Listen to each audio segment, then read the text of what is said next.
धनराज कोळचाडे आहेत आपल्यासोबत, आपण त्यांच्याशी बातचीत करणार आहोत। एसटी प्रवर्गातून त्यांचा जो आहे तो विजयी झालेला आहे। काय सांगाल, एसटी प्रवर्गातून जो आहे तो आपला विजय झाला आहे। युवा सेनेचे सर्वच उमेदवार आता जर पाहायला गेलं तर आघाडीवर पाहायला मिळतंय, तुमचा विजय झाला आहे। युवा सेनेने खूप मेहनत घेतली आहे। तुम्ही बघितलं असेल की मागे 2022ला हे इलेक्शन व्हायला पाहिजे होतं, पण याच्यामध्ये राजकीय हस्तक्षेप आणि विद्यापीठाचा जो कारभार होता, या कारभारामुळे इलेक्शन लेट झालेलं आहे आणि हे इलेक्शन होण्यासाठी कोर्टात 2 वेळा आम्हाला जावं लागलं आहे।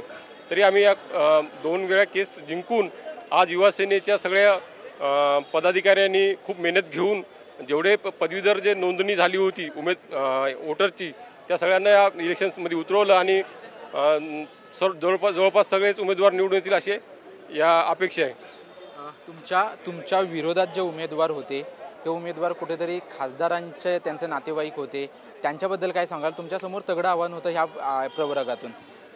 उमेदवार जरी खासदाराची बहीण असली, मंत्र्याची मुलगी जरी असली तरी युवा सेनेपुढे त्यांचं टिकावं लागणार नाही, मला माहीत होतं। कारण युवा सेनेचं जे वर्क आहे मुंबईमध्ये खूप चांगल्या पद्धतीचं आहे, नेटवर्क काम करण्याची पद्धत चांगली आहे आणि BJP पालघर जिल्हा सोडलं तर त्यांना मला वाटतं वाड्यामधून त्यांना वोट मिळाले, बाकी इतर ठिकाणी त्यांना जास्त काही वोट मिळालेलं नाही। बाकीचे जे उमेदवार राहिले त्यांची कधीपर्यंत अधिकृत घोषणा होऊ शकते आणि कसा त्यांना त्यांच्या मतदानाविषयी काय माहिती आहे? आता कन्व्होकेशन हॉलमध्ये सध्या मतमोजणी चालू आहे, त्याच्यामध्ये प्राधान्य क्रमांक असल्यामुळे 1 बाय 1 उमेदवाराचे वोट मोजले जातात, तर ती प्रोसेस चालूच राहणार आहे। त्याच्या फेऱ्या होतात, ती अंतिम फेरी पण तर आपण सांगू शकत नाही, पण एवढं खात्री आहे की आमचे 5 पैकी 5 ओपनचे जे उमेदवार आहेत ते निवडून येतील। पण आता ज्या पद्धतीने मतदान पार पडलं, वारंवार असं म्हटलं जात होतं की कुठेतरी अनधिकृतपणे मतदान घेतलं जाते, वारंवार कोर्टामध्ये देखील हे प्रकरणं गेली होती, त्यानंतर खरं तर ही सिनेट निवडणूक पार पडली।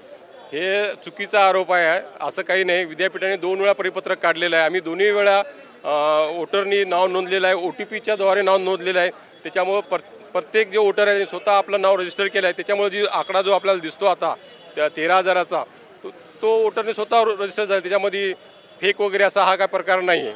धन्यवाद आमच्याशी बातचीत केल्याबद्दल। आपण पाहतोय की एसटी प्रवर्गातून जे आहे ते धनराज कोळचाडे यांचा जो आहे तो विजय झालेला आहे आणि या ठिकाणी आपण पाहतोय की सर्वच आणखी आमचे उमेदवार निवडून येतील अशी प्रतिक्रिया जी आहे ते धनराज कोळचाडे यांनी दिलेली आहे। कॅमेरामन अमित निवृत्ती बाबा, TV9 मराठी, मुंबई।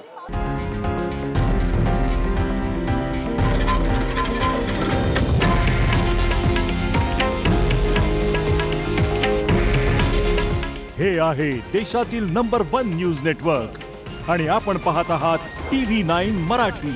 काळजी तुमची, हित महाराष्ट्राचं।